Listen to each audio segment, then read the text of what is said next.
कुंज बिहारी जय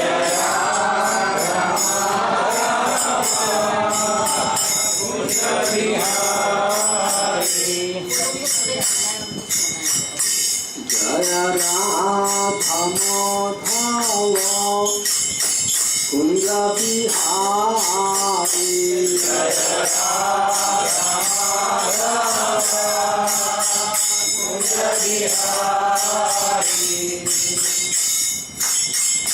जय गोपी जन वल्लभ गिरिवरधारी जय गोपी जन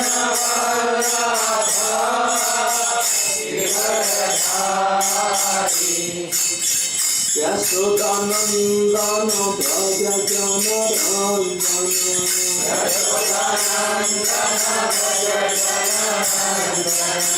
यमुना तेरा वनचारी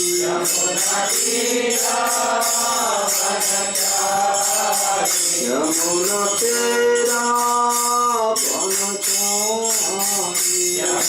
तेरा वनचारी जय राधा माधव कुंज बिहारी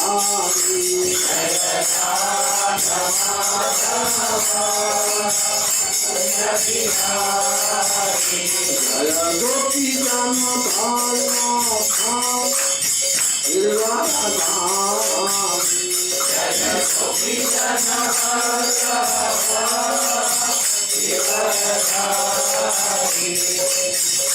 यशोदानंदन व्रज जन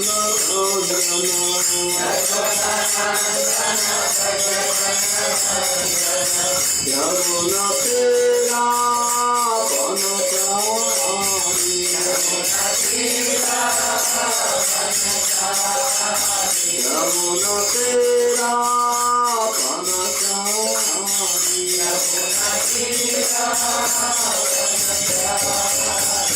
जय राधा माधव कुंज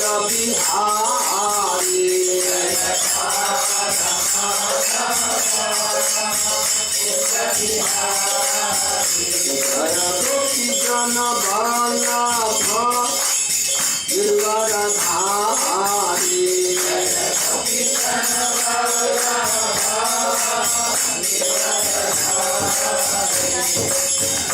यशोदानंदन व्रज जन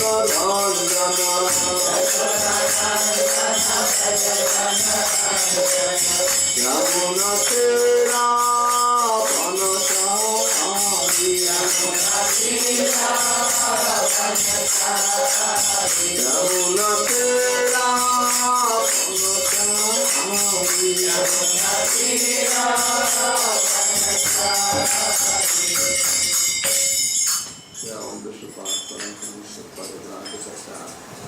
श्री श्रीमद् भक्ति वेदांत स्वामी श्री प्रभुपाद की जय। ग्रंथ श्री श्रीमद् भगवद गीता की जय। भक्त वेदांत प्रभुपाद की जय। Thy Gaur Paramanande, all glories to the symbol deities, all glories to the Sabbath. आवाज बहुत ज्यादा है। रूम छोटा है इसके लिए आवाज ज्यादा है। ओम नमो भगवते वासुदेवाय। ओम नमो भगवते वासुदेवाय।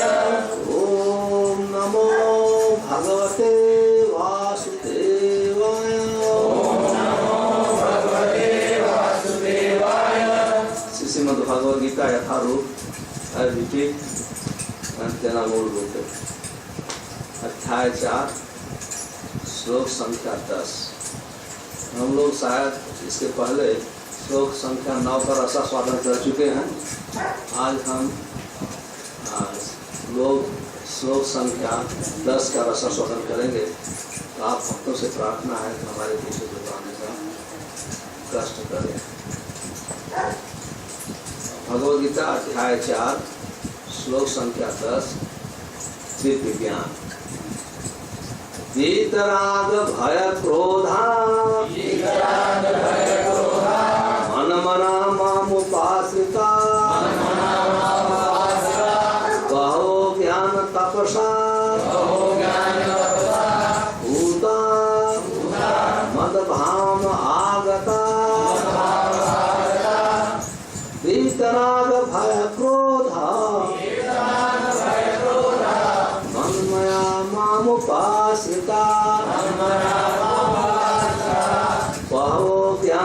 तपसा भूता मद भावमागता वीतराग भय क्रोधा मन मया मामुपाश्रिता बहवो ज्ञान तपसा पूता मद भावमागता।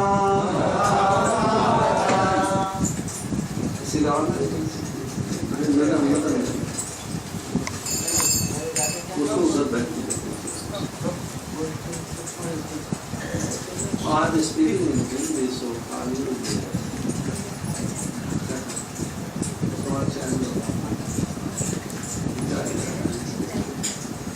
मालूम आज स्पीकिंग हिंदी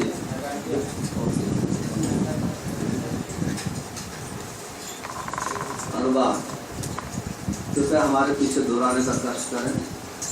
ठीक आवाज कम लगती है बहुत नजदीक से मुझे बहुत आवाज नहीं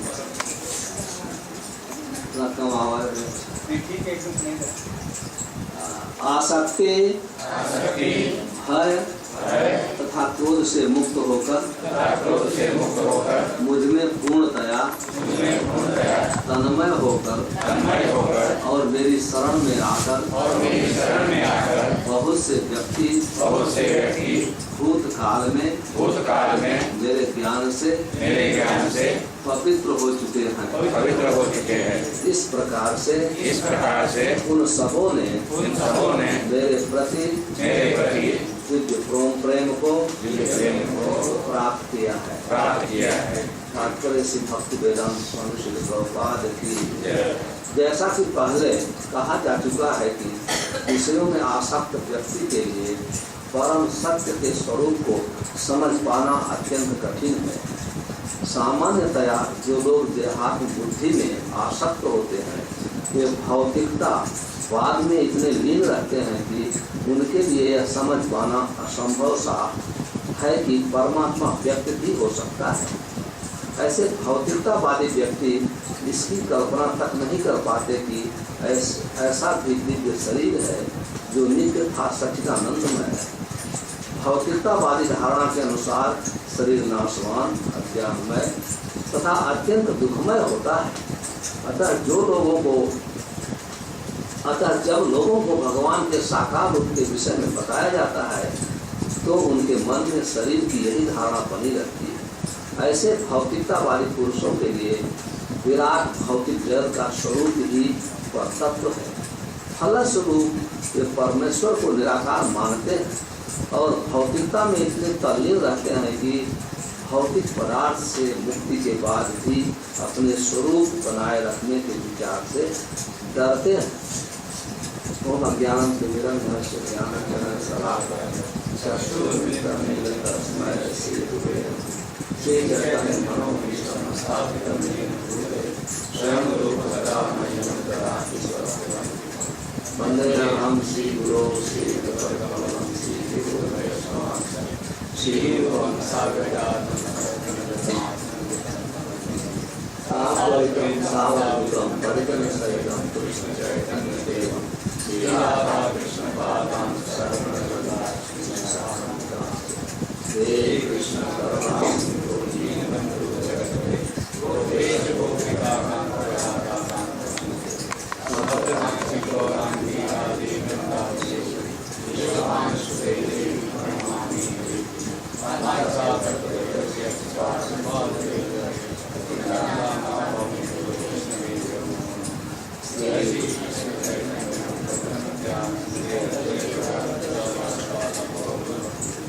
हरे कृष्णा कृष्णा कृष्णा हरे हरे राम राम राम हरे हरे।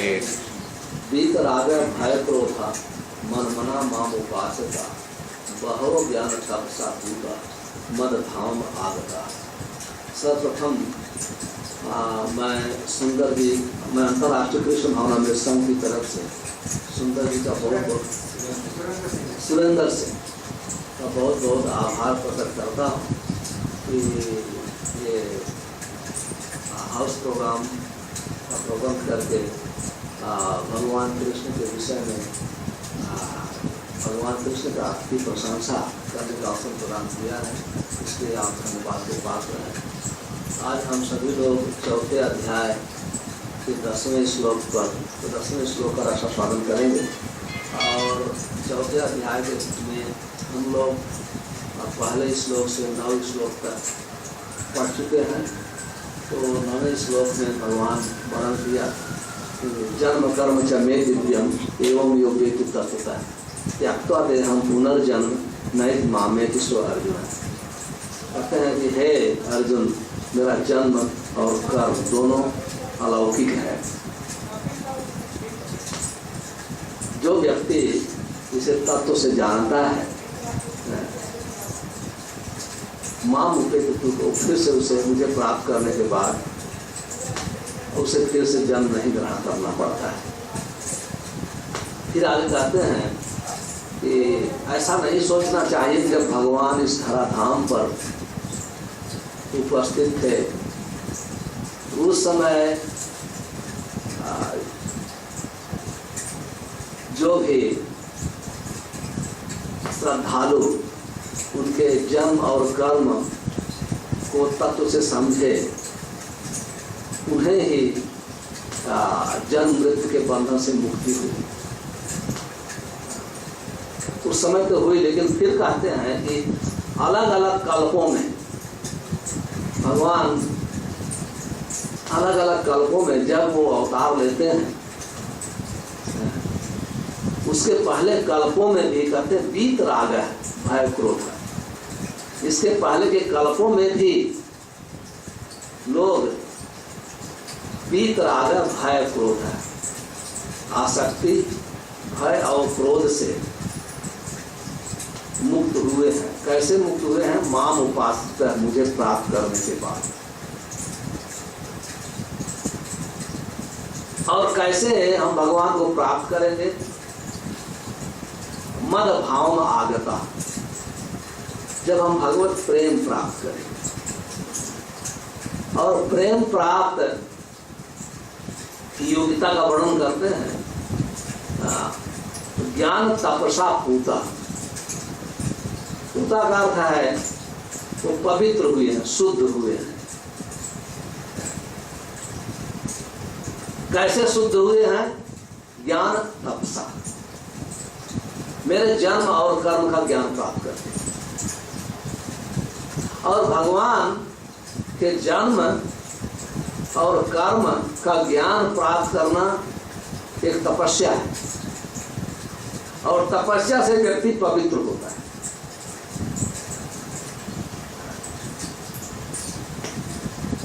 और प्रभुपाद जी कहा करते थे प्योरिटी इज द फोर्स, पवित्रता में बल है। पवित्रता का क्या अर्थ है? तो प्रभुपाद जी अपने तात्पर्य लिखते हैं कि ये भगवद गीता का एक कोटेशन देते हैं। यहाँ प्रभुपाद जी लिखते हैं, जैसा कि पहले कहा जा चुका है कि विश्व में आसक्त व्यक्ति के लिए परम सत्य के स्वरूप को समझ पाना बहुत कठिन है। तो पवित्रता का अर्थ है विषयों से पवित्रता। जब तक व्यक्ति इसे वासनाओं से आसक्त रहता है, तब तक वो भगवान के साथ संबंध स्थापित करने के योग्य नहीं बनता है। इसे कहते हैं पूता। भगवान गीता में कहते हैं भोग ऐश्वर्य प्रसक्ता नाम तया अपरहित चेतसा। इस संसार में जो भोग और ऐश्वर्य में आसक्त है वो भक्ति की योग्य नहीं है। आध्यात्मिक प्रगति में भोग और ऐश्वर्य रुकावट है। ऐश्वर्य का अर्थ है धन संपत्ति, वैभव, स्पेशली स्वर्ण। भोग का अर्थ है आनंद लेना।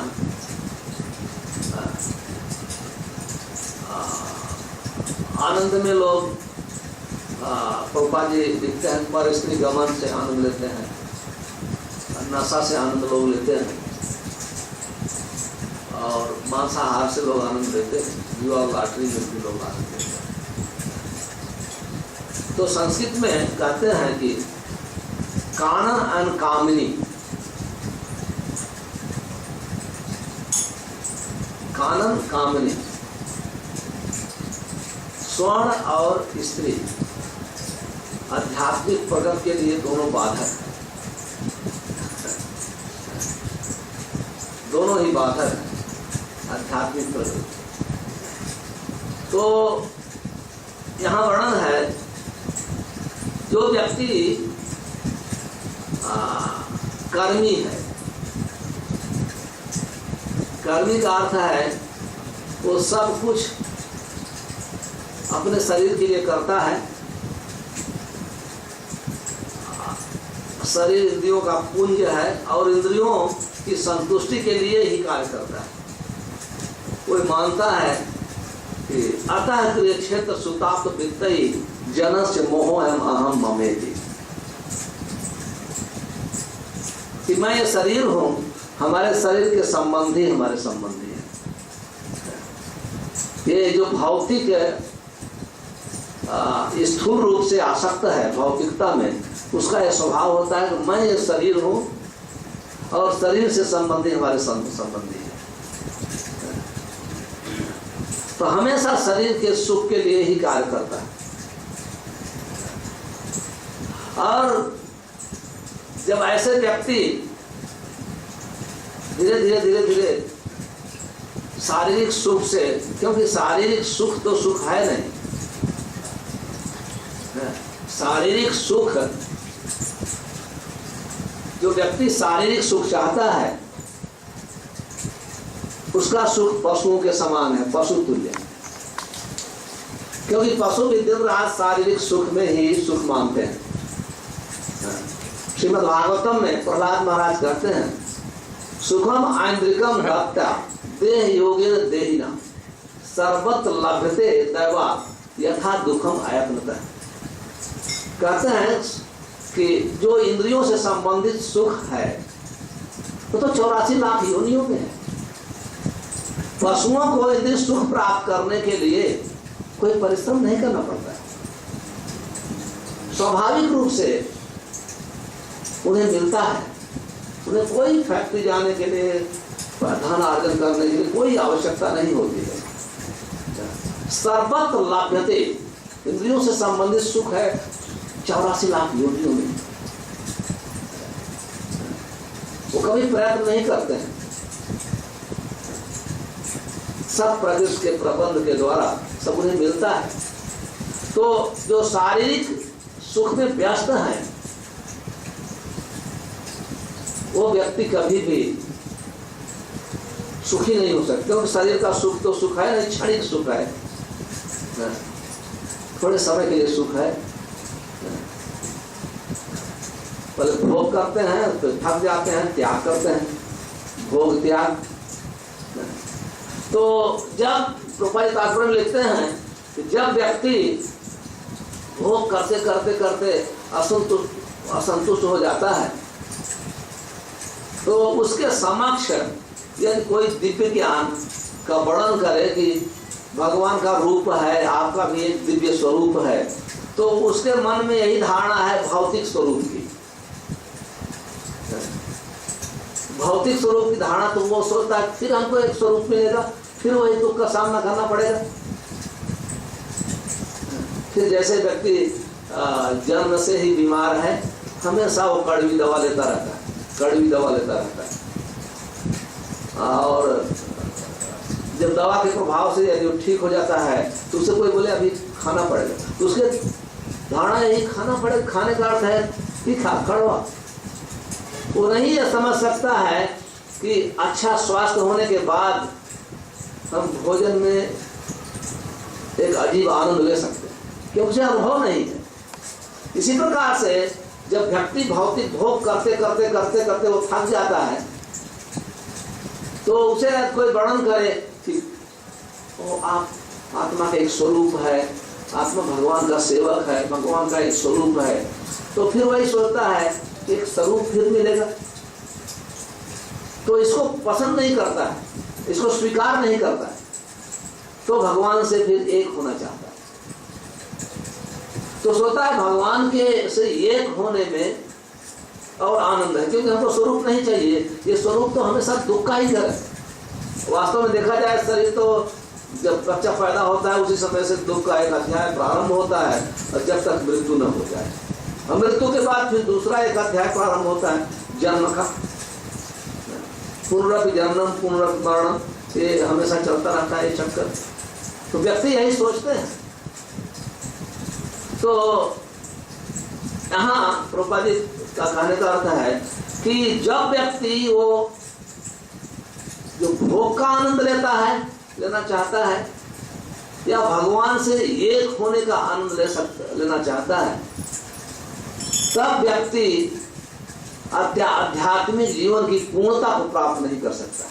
इसलिए श्रीपाद रूप गोस्वामी भक्त साम्य सिंधु में लिखते हैं, भुक्ति मुक्ति स्पृहा यावत हृदय वर्तते तावत भक्ति सुखद यात्रा कथम अभ्युदयो भवे।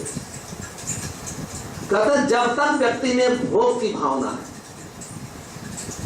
और भगवान से एक होने की भावना है, जो कि संसार में हम देखते हैं कर्मियों और ज्ञानियों में होती है,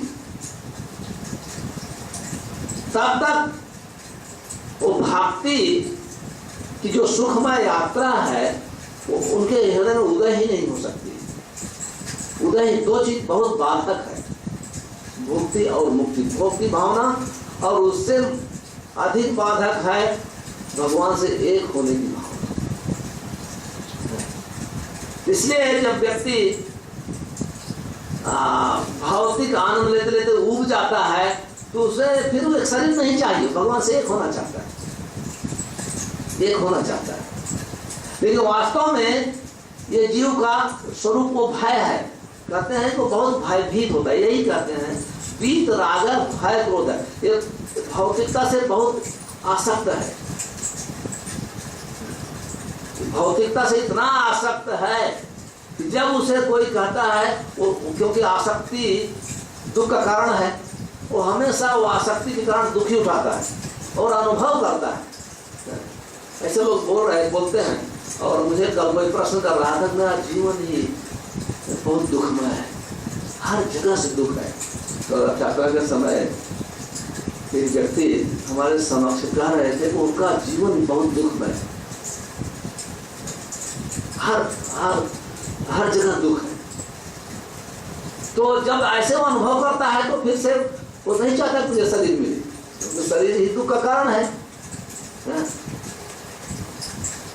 तो भोग से आदमी ऐसे फ्रस्ट्रेटेड होता है, तो ऐसे फील करता है, तो वो भगवान से एक होना चाहता है। तो कहते हैं कि ये शरीर जो संसार में भौतिक आसक्ति, तो उसे वो बहुत ही भय है, नहीं हमको ये शरीर नहीं चाहिए, ये शरीर नहीं चाहिए।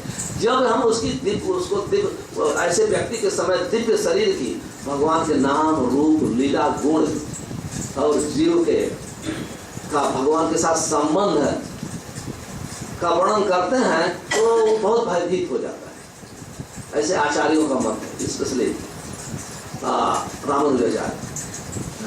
ऐसे वो बहुत भय, वो नहीं चाहता है, वो नहीं चाहता है। क्यों कि वो उसे ज्ञान नहीं है, वो भौतिक स्वरूप आध्यात्मिक स्वरूप में अंतर नहीं समझ सकता है, वो कभी अंतर नहीं समझ सकता है।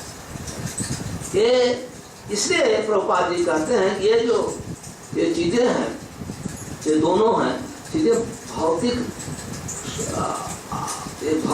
दोनों चीजें भौतिक स्तर पे हैं, और आध्यात्मिकता में इस दो वस्तुओं को बनाए रखने के पश्चात हम प्रगति नहीं कर सकते हैं। तो प्रभुपाद जी अपने तात्पर्य में बहुत सुंदर वर्णन करते हैं। कहते कुछ लोग भौतिकता में इतने आसक्त रहते हैं कि वे आध्यात्मिक जीवन की ओर कोई ध्यान नहीं देते, और कुछ लोग तो निराशा बस सभी प्रकार के आध्यात्मिक चिंतनों से क्रुद्ध होकर प्रत्येक वस्तु पर अविश्वास करने लगते हैं। इस अंतिम कोट के लोग किसी न किसी मादक वस्तु का सहारा लेते हैं और उनके मत विभ्रम को कभी कभी आध्यात्मिक दृष्टि मान लेते हैं। मनुष्य को भौतिक जगत के प्रति आसक्ति तीन अवस्थाओं मनुष्य को भौतिक जगत के प्रति आसक्ति की तीन अवस्थाओं से छुटकारा पाना पड़ता है। आसक्ति की तीन अवस्थाएं हैं। पहली है, ये है आध्यात्मिक जीवन की उपेक्षा। बहुत लोग फ्रस्ट्रेटेड होकर के हमको आध्यात्मिक जीवन नहीं चाहिए, इतने मत मतांतर हैं, इतने ये हैं, तो वो कोई निर्णय नहीं ले पाते, तो भक्त उपेक्षा करते हैं। दूसरा है आध्यात्मिक साकार रूप का भय, तो वो सोचते हैं कि फिर से एक आकार ग्रहण करना पड़ेगा, एक शरीर ग्रहण करना पड़ेगा, बहुत भयभीत रहते। तीसरा है जीवन की हताश से उत्पन्न शून्यवाद की कल्पना। ये जीवन से थक गए तो वो कहते हैं कि इसके पास कुछ नहीं है, शरीर छोड़ने के बाद सब जीरो है, सब शून्य, कुछ है नहीं। वो ऐसे इस तीन प्रकार के व्यक्ति होते हैं इस समाज में, मनुष्य समाज में। एक तो उनको आध्यात्मिक जीवन नहीं चाहिए, क्योंकि वो हजारों मत मतांतरों से ऊब चुके हैं,